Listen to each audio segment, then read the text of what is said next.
আসসালামু আলাইকুম। আজকে আমি কথা বলবো ফলের রাজা আম নিয়ে।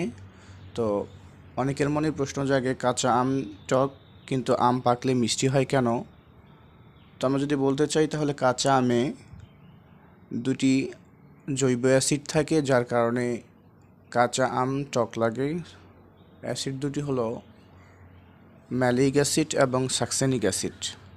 তো এই অ্যাসিড দুটি থাকার কারণেই কাঁচা আম মূলত টক হয়ে থাকে। তো আম পাকলে এই অ্যাসিড দুটি রাসায়নিক পরিবর্তনের মাধ্যমে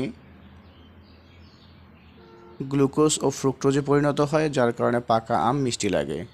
পাকা আমে গ্লুকোজ ও ফ্রুক্টোজ ছাড়াও রয়েছে ভিটামিন এ, বিটা ক্যারোটিন, যা আমাদের চোখের জন্য অনেক বেশি উপকারী, এবং যাদের রাতকানা রোগ তারা যদি রেগুলার একটি করে পাকা আম খেয়ে থাকে তাদের রাতকানা রোগ অনেক উপশম হবে বলে আশা করা যায়।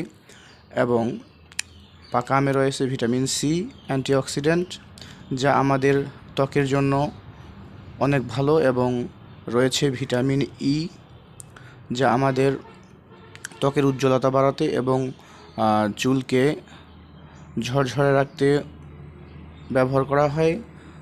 রয়েছে কপার, যা ব্লাড সেল উৎপাদন করে এবং এনজাইম তৈরি করে, এবং রয়েছে আয়রন, যা রক্ত স্বল্পতা দূর করে এবং রক্ত উৎপাদনে বিশেষ ভূমিকা পালন করে, এবং রয়েছে ক্যালসিয়াম, যা আমাদের হাড়কে মজবুত করে এবং দাঁতের গঠনকে দৃঢ় করে। তো আজকে এই পর্যন্তই। আল্লাহ হাফেজ।